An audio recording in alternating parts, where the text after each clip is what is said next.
Hello, good morning my dear students. Last time बेटा हम लोग पढ़ रहे थे पॉलिटिकल पार्टीज़ और हमने ये जाना था कि फंक्शंस क्या क्या होते हैं। 7 फंक्शंस पढ़े थे हमने, काफ़ी अच्छा टॉपिक था। और जो आज आपका टॉपिक स्टूडेंट स्टार्ट होगा वो होगा नेसेसिटी, मतलब ज़रूरत। हमें पॉलिटिकल पार्टी की ज़रूरत क्यों है, नेसेसिटी क्या है, मतलब ऐसा ही क्यों होना चाहिए कि हमारे पास पॉलिटिकल पार्टी होनी ही चाहिए। तो इसको थोड़ा रिवाइज़ करते हैं एक बार। वैसे ये फर्स्ट पैराग्राफ क्लास में हुआ था बट बहुत सारे बच्चों ने नहीं पढ़ पाया है, तो हम लोग उसको एक बार दोबारा से पढ़ते हैं। हमने फंक्शंस को पढ़ लिया। This list of function in a sense answer the question asked above, कि जो ज़रूरत है अगर उस क्वेश्चन को पूछा जाए तो उसके आंसर को बेटा हमने किस में समझा, पीछे जो 7 फंक्शंस हमने पढ़े कि हमें ज़रूरत इसलिए भी है क्योंकि पार्टी बेटा फॉर्म करती हैं गवर्नमेंट को, गवर्नमेंट बनाती हैं, गवर्नमेंट चलाती हैं, है ना। अपोजिशन का रोल भी निभाती हैं, विपक्ष में वही बैठती हैं, ठीक। ये पब्लिक के ओपिनियन को आकार देती हैं बेटा। और होता क्या है, पार्टी अक्सर कर वो जगह होती है, वो मशीनरी होती है जहाँ पे लोग नेताओं से, अपने लोकल लीडर से मिलके अपनी गवर्नमेंट की फ़ायदाओं का स्कीम्स का फ़ायदा उठाते हैं। ऑफिसेस में उनकी सुनवाई जल्दी हो जाती है क्योंकि वो लीडर्स तक जाना पसंद करते हैं, इसलिए ज़रूरत है और लोग जाते भी हैं।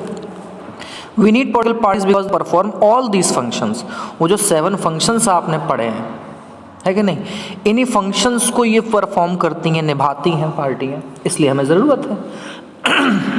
But we still need to ask why modern democracy can not exist without political party. ये आपका क्वेश्चन है बेटा, यहाँ से ये क्वेश्चन है, यहाँ से वाई, ये क्वेश्चन है, मैं लिख देता हूँ यहाँ पे, why modern democracies can not exist without political parties. ये क्वेश्चन हो गया कि ऐसा क्यों है कि आज के इस मॉडर्न टाइम में अगर पार्टी नहीं होगी तो डेमोक्रेसी नहीं चलेगी।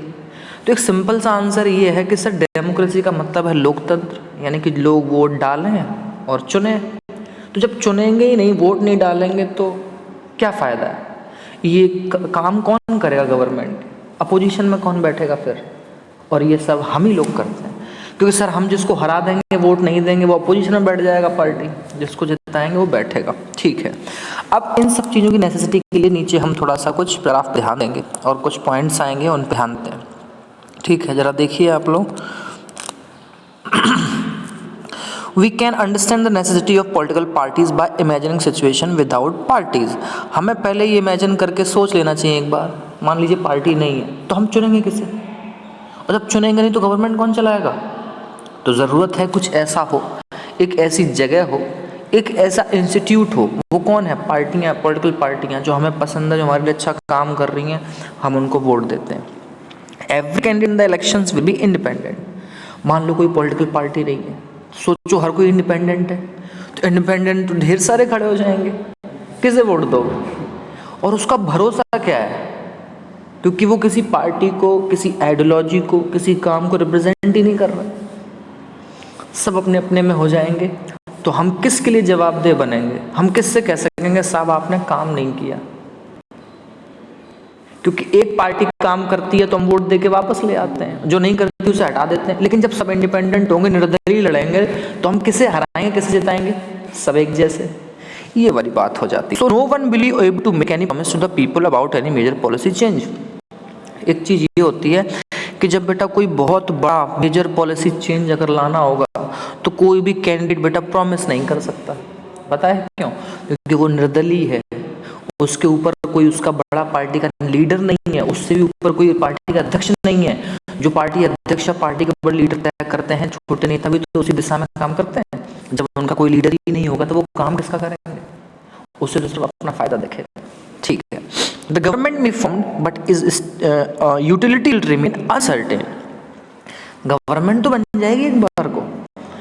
यूटिलिटी का मतलब होता है स्टूडेंट्स, आप किसको कितना अच्छे से यूज कर पा रहे हैं, how to use perfectly. Utility का मतलब आप किसी चीज को यूज कितना परफेक्टली कर पा रहे हैं। जैसे अब बेटा गवर्नमेंट बना दी तो गवर्नमेंट वर्क परफेक्टली कर पाएगी, तभी तो हमें समझ में आएगा गवर्नमेंट अच्छा काम कर रही है। लेकिन निर्दलीय में जब कोई होगा ही नहीं तो कैसे चलेगा, ठीक है, आगे बढ़ते हैं। यही छोटे छोटे पॉइंट्स हैं आपके जो आपको सिर्फ ध्यान देने की ज़रूरत है। जैसे कि बेटा पहला आया, no one will be able to make any promise to the people. पहला पॉइंट तो ये हो गया, ठीक। आगे फिर दूसरा बेटा इसमें पॉइंट था, जरा देखो तो इसको, द गवर्नमेंट में be found but is utility will remain uncertain. ये बेटा सेकेंड पॉइंट हो गया, और ये ऊपर आगे हो गया आपका first point, so no one वाला पहला पॉइंट हो गया। फिर द गवर्नमेंट में be found but is utility will remain uncertain, ये सेकेंड पॉइंट हो गया, ठीक है। Elected representative will be accountable to their constituency for what they do in the locality.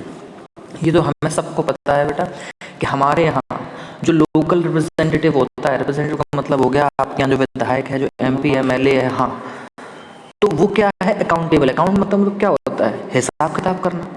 तो हिसाब किताब करने का क्या मतलब होता है कि नेताजी आपने काम किया था, नहीं किया था, तो नेताजी जवाब देंगे हाँ सही मैंने नहीं किया, या मैंने किया, या नेताजी चिल्ला के कहते हैं मैंने बहुत विकास किया। तो ये उसी की बात हो रही है। जो इलेक्टेड रिप्रेजेंटेटिव होता है अकाउंटेबल होता है अपनी कॉन्स्टिट्यूएंसी से। कॉन्स्टिट्यूएंसी का मतलब क्या होता है बेटा, चाहे वो लोकल की आपकी विधानसभा हो जहाँ से विधायक लड़ रहा है, या आपकी लोकसभा सीट हो, कोई भी हो सकती है, ठीक है। But no one will be responsible for how the country will be run. ये हो गया आपका तीसरा पॉइंट। वो जो लोकल लीडर आपने चुन लिया है वो अपने अपने इलाके के लिए तो जवाबदेह होगा कि मैंने अपने क्षेत्र में ये काम किया, मैंने भरतपुर में काम किया, मैंने आगरा में, लेकिन पूरी कंट्री के लिए जवाबदेही कौन करेगा। तो इसलिए हमें निर्दलीय नहीं चाहिए, हमें कोई पार्टी, और उस पार्टी को हम बोल सकते हैं कि बीजेपी ने ये किया, कांग्रेस ने किया, बसपा ने किया, तो हम पार्टी को लेकर तो बोलते हैं कई बार, और फिर जब उसमें अच्छी लीडरशिप होती है तभी पार्टी ऊपर नीचे जाती है। जैसे आज मोदी जी हैं तो बीजेपी ऊपर उठ गई, तो लीडर था ना कोई ऊपर, तभी तो पार्टी उठ गई। यही फर्क है, इसीलिए हमें जरूरत है बड़ी पॉलिसी चेंज चाहिए। आर्टिकल 370 चेंज हुआ, या बहुत सारे ट्रिपल तलाक या जो बीजेपी कहती, तो उसमें क्या कहते हैं, बड़ा चेंज तभी आया है ना जब कोई बड़ा लीडर आया, बड़ी पार्टी है। ये होता है पॉलिटिकल पार्टी का सबसे ज्यादा जरूरत, ठीक है। आगे बढ़ते हैं। हम इसको बेटा दूसरे पॉइंट की तरफ चलेंगे तो हम समझेंगे। Can also think about it by looking at non party based election to the panchayat in many state. अब एक बात है, पंचायत चुनाव आप सब जानते हैं गाँव में होते हैं, प्रधानी के सरपंच के लिए। अगर हम सोच के देखें कि वहाँ पे नॉन पार्टी सिस्टम होता है, और ये बात सच है कि हमारे पंचायत चुनाव में नॉन पार्टी सिस्टम ही होता है, कोई बड़ी बड़ी पार्टी नहीं ऐसे लड़ती है, इनडायरेक्टली बस ये कह रहे होते हैं कि हम उस पार्टी को समर्थन से लड़ रहे हैं, वरना प्रधानी के सरपंच के चुनाव में कोई पार्टी नहीं, मतलब वोट से आप लड़ते हैं नहीं ऐसे। Although the party do not contest formally, it is generally noticed that the village gets split into more than one faction. और यही कारण है कि एक गांव एक से ज्यादा धड़ों में बढ़ जाता है। कितने प्रधान सरपंच खड़े होते हैं लड़ने के लिए, इंडिपेंडेंट है ना सब, इसलिए कोई पार्टी अपना इलेक्शन तय नहीं करती है। Each of which puts a panel of its candidate. ऐसा लगता है जैसे सबने अपने अपने पैनल बैठा रखे हैं कैंडिडेट्स के, ठीक है। बस ये छोटी छोटी बातें हैं जो आपको समझ लेनी है, काफ़ी इजी हैं ये सब। That is the reason we find political parties in almost country of the world, whether these countries are big or small, old or new, developed or developing. इसीलिए बेटा हम रीज़न देखते हैं, क्या रीज़न देखते हैं कि हम हमेशा देखते हैं कंट्री चाहे बेटा छोटी हो चाहे बड़ी हो, डेवलप्ड हो या डेवलपिंग हो, पुराना हो कोई बहुत कंट्री या कोई नया कंट्री हो, इसीलिए हम देखते हैं कि पार्टी जो सिस्टम है वो पूरी दुनिया में इसीलिए है। आगे बढ़ते हैं, ये भी इजी है, इसको फिनिश कर देते हैं। The rise of political parties directly link to the emergence of representative democracies.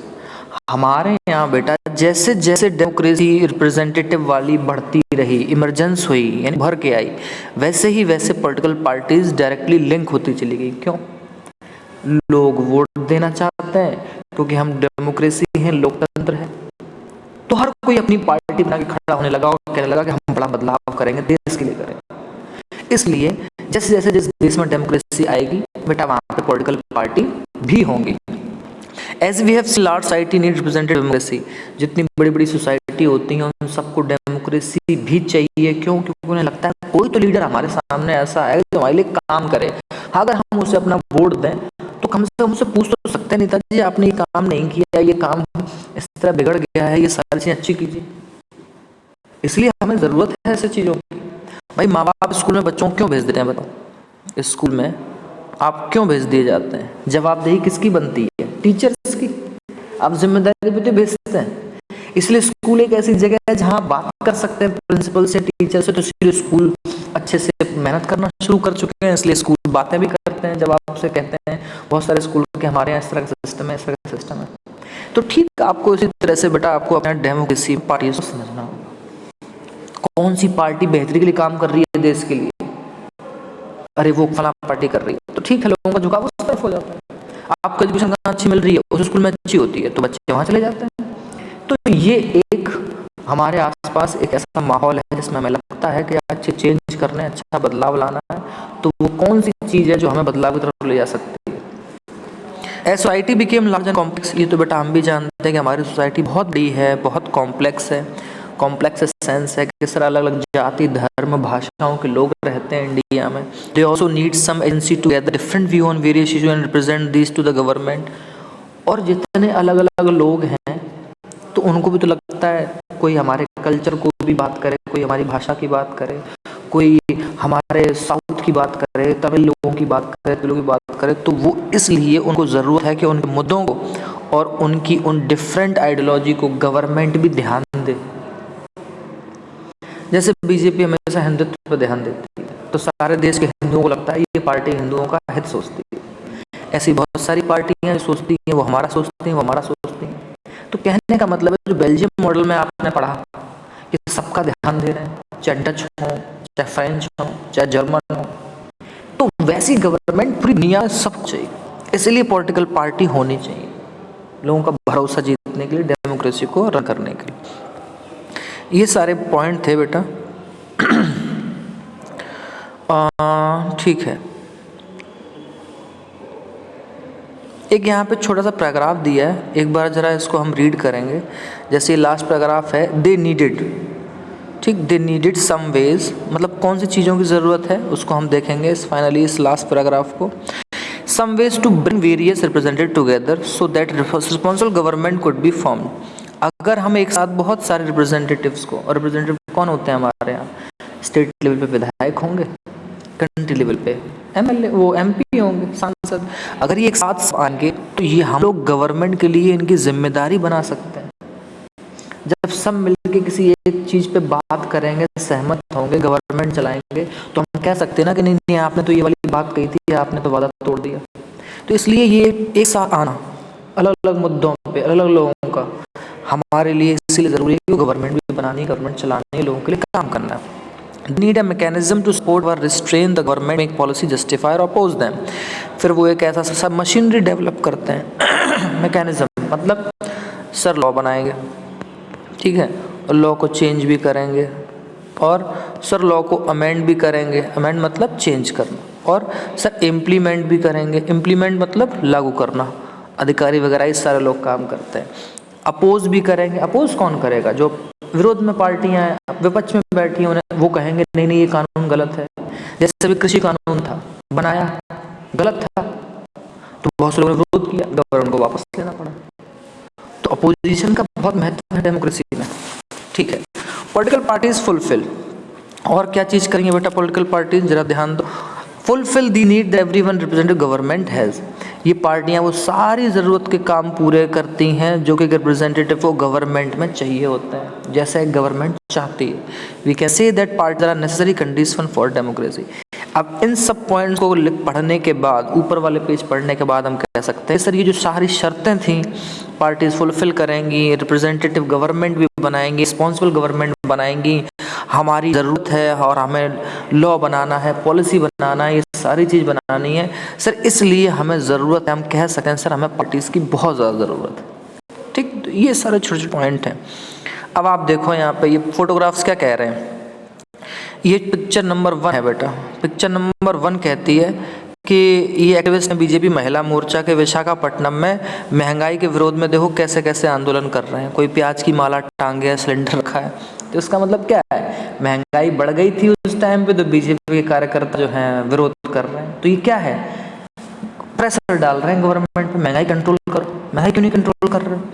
दूसरा पिक्चर है, वो कहता है मिनिस्टर डिस्ट्रीब्यूट कर रहा है 1 लाख रुपीस उन लोगों को जो शायद किसी मतलब कोई विक्टिम है, मतलब परेशान पीड़ित हैं। तो गवर्नमेंट ये भी काम कर रही होती है, रिप्रेजेंटेटिव, कि हमारी जनता को परेशानी है तो मदद पहुंचाई जाए। एक तीसरा पिक्चर है जो कहता है ये CPIM और बड़ी बड़ी पार्टियां हैं बेटा, ये भुवनेश्वर में रैली कर रही हैं पॉस्को प्लांट के खिलाफ। तो इसका मतलब है उस टाइम जो सरकार वहाँ होगी पॉस्को प्लांट को लगाना चाहती होगी, बट ये जो पार्टी नीचे दी हुई है उन्होंने सबने मिलकर विरोध किया और कह रही है कि पॉस्को प्लांट हम नहीं लगाने देंगे। ठीक, तो ये ऐसी बहुत सारी बात है। फिर बेटा नेक्स्ट टॉपिक आपका ये आता है कि बहुत अच्छा टॉपिक है ये, क्वेश्चन भी आता है अपने आप में, how many parties should be have. चलो जरूरत समझ में आ गई, हमने पार्टीज के फंक्शन भी समझ लिए, सर जरूरत तो है। अब बात यह है कि कितने की जरूरत है, कितनी पार्टीज चाहिए, क्वेश्चन यहाँ आ जाता है। तो इस चीज को थोड़ा सा समझने की कोशिश भी करेंगे। देखिए, democracy any group of citizen free to form political party, ये चीज आपको पता होनी चाहिए। हमारे यहाँ डेमोक्रेसी में कोई भी आदमी अपनी पार्टी बना सकता है, पहली बात। In this formal sense there are large number of political party in each country. अगर इस बात को आम भाषा में समझ लें तो सर इसका मतलब तो बहुत सारी पार्टियां हो जाएंगी बहुत सारी कंट्री में, और बिल्कुल सच बात है, होती भी है। More than 715 parties are registered with the election commission of India. इस चीज को आपको अंडरलाइन करना है, कौन सा, मोर देन से लेके, आपको पता होना चाहिए। 1 मार्क्स के लिए बहुत छोटी छोटी चीज जरूरत है।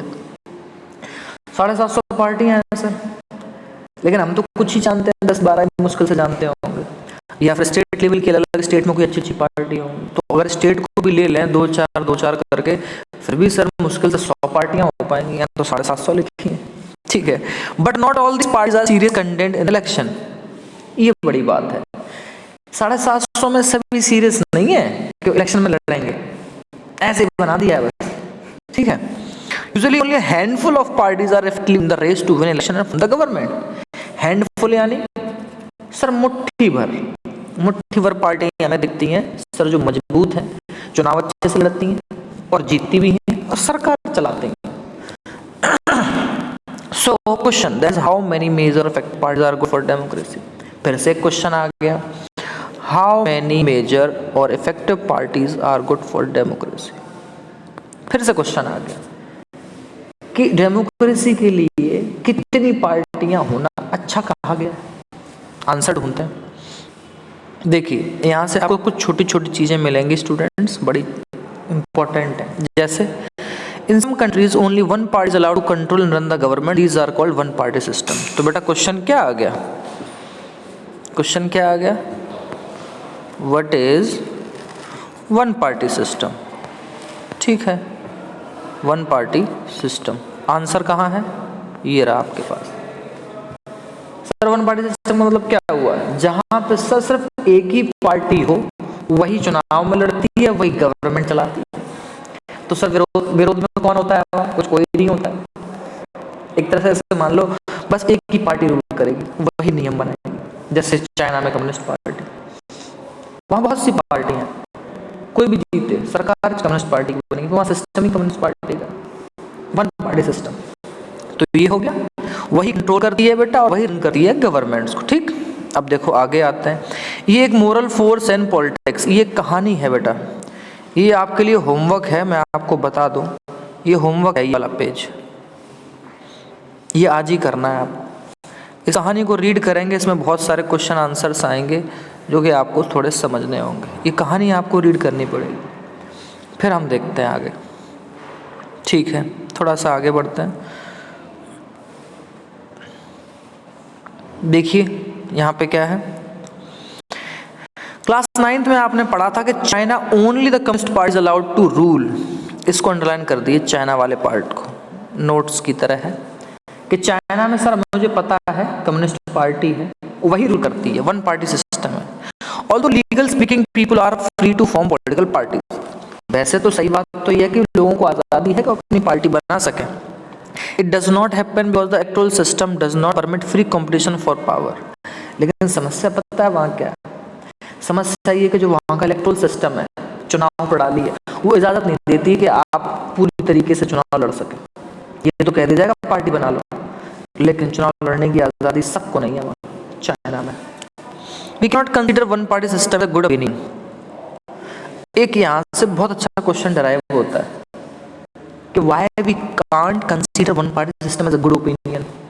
ये यहाँ से क्वेश्चन बनता है, व्हाई वी आगे व्हाई लगा दो आप, why we can't consider one party system as a good option, और ये क्वेश्चन मार्क लगा दिया। व्हाई वी कैन नॉट के आगे व्हाई लगा दीजिए, ये क्वेश्चन है। ठीक, तो इसका आंसर क्या है बेटा? Because this not a democratic option. क्यों? क्योंकि सर ये हमारे लिए कोई मतलब ऑप्शन ही नहीं है, हम किसको वोट दें। तो जब ऑप्शन ही नहीं होगा तो सर हम वोट किसे करेंगे? वही पार्टी बार बार अगर गलत कानून बनाती रहेगी तो हम चेंज किसे करेंगे? क्योंकि वहां लोकतंत्र नहीं है, सिंपल सी बात है। आगे, any democratic system must allow at least to party. इसीलिए सर कम से कम दो पार्टी सिस्टम तो कम से कम हो ही जाना चाहिए। Any two parties compete in election and provide a fair chance for the competition party to came to power। ये बेटा यहाँ से आपका आंसर है। ठीक, बहुत अच्छा क्वेश्चन है और ये बहुत अच्छा आंसर भी। सर क्यों? क्योंकि सर एक बात बताओ सर, कंपटीशन किससे करेंगे और हमें कैसे पता चलेगा कि फेयर चांस, एक अच्छा चांस मिले, मौका मिले कंपटीशन करने को पार्टी को, और फिर वो पावर में आए? सर जो रूल में है वही रूल में आता रहेगा, वो दादागिरी करता रहेगा। चाइना में यही तो होता है। इसीलिए आप देखो शी जिनपिंग कितने सालों से लगातार राष्ट्रपति हैं वहाँ के। यही होता है। किम जोंग उन को देख लो, नॉर्थ कोरिया में वन पार्टी सिस्टम है, वही है। पहले उसके दादाजी थे, फिर पापा जी बने, अब वो खुद बन गया। और वहाँ देखो लोगों की हालत क्या है। वहाँ डेमोक्रेटिक नहीं है चीजें, लोगों को आज़ादी नहीं है ढंग से। अभी नॉर्थ कोरिया में एक रूल आया था कि उसके पापा की बरसी थी, तो उसने कहा 8 दिन तक कोई हंसेगा नहीं, मूवी नहीं देखेगा, गाने नहीं सुनाएगा, नाच गाने वाले कार्यक्रम नहीं होंगे, सब लोग शोक मनाओ। अब सोचो कोई मुस्कुराएगा तक नहीं, इवन नहीं तो सजा मिलेगी। मतलब कैसा देश है? अपनी मर्जी से आप वहाँ फिर चीजें कर ही नहीं सकते। तो ये सब बातें हैं। ठीक है, तो ये बहुत अच्छा पॉइंट है बेटा। बस एक क्वेश्चन और करवाएंगे बेटा हम, और ये पैराग्राफ में है, ये काफ़ी अच्छा क्वेश्चन है, जरा ध्यान दें आप लोग। देखिए कुछ कंट्री में क्या है, पावर जो होती है चेंज होती रहती है दो मेन पार्टीज के बीच में। तो इसका मतलब है सर हो सकता है वहाँ कैसा पार्टी सिस्टम हो? Two party system. Several parties में एग्जिस्ट, और भी पार्टियां वहाँ हैं, लेकिन दो बड़ी पार्टीज हैं। मेनली लड़ाई उनके बीच ही रहती है, लोग उन्हीं में से किसी एक को जिताना हराना पसंद करते हैं। Contest election and few seats in the national legislature. बेटा नेशनल लेजिस्लेचर का मतलब होता है कि उस देश की पार्लियामेंट, सिंपल सी बात है। नेशनल लेजिस्लेचर का मतलब होता है कि किसी भी कंट्री की पार्लियामेंट। ठीक है, but only the two main party have a serious chance of winning majority of seats to form the government. लेकिन वहां सिर्फ ऐसी दो ही पार्टियां होंगी सर जिनका बहुत सीरियस चांस है जीतने का, मेजॉरिटी में आने का और गवर्नमेंट बनने का। So such a party system is called two party system. तो बेटा क्वेश्चन क्या बनेगा? What is two party system? तो आपका आंसर कहां से आएगा? यहीं से आएगा। Power usually changes between dash dash. ठीक, और जितना मैंने आपको अभी अंडरलाइन करवाया है, कॉल्ड पार्टी सिस्टम तक। ठीक, अब इसके एग्जाम्पल क्या क्या है बेटा? United States of America, United Kingdom are example of two party system. America में और इंग्लैंड में बेटा ज़्यादातर, अमेरिका में आपने देखा होगा एक रिपब्लिकन पार्टी है, एक डेमोक्रेटिक पार्टी है, बस इन्हीं दोनों लोग के बीच लड़ाई होती रहती है। ऐसे ही बेटा आपका इंग्लैंड, इंग्लैंड में एक है लेबर पार्टी और एक है कंजर्वेटिव पार्टी। तो चाइना और नॉर्थ कोरिया कौन सी पार्टी सिस्टम का एग्जांपल है? One party system. इंग्लैंड या यूनाइटेड किंगडम और यूएसए यानी कि अमेरिका कैसा party system? Two party system. अच्छा आप सोच के बताओ इंडिया कौन से में आएगा? दोनों में ही नहीं आएगा, क्योंकि हमारे तो बहुत सारी पार्टी है, तो हमारे यहाँ आ गया मल्टी पार्टी सिस्टम। आसान है। तो आज के लिए हम इतना ही रखेंगे स्टूडेंट्स। ये छोटे छोटे क्वेश्चंस मैंने आपको जो बताए हैं आप ढंग से करेंगे, कोई प्रॉब्लम आती है तो आप मुझसे पूछ लेंगे, कॉल नहीं कीजिएगा 3 बजे तक, क्योंकि क्लास बेटा रन होती है तो मेरा मुश्किल होता है जवाब देना, और मैं दे भी नहीं पाऊँगा। आप मुझे मैसेज छोड़ सकते हैं। Okay, thank you class, have a nice day.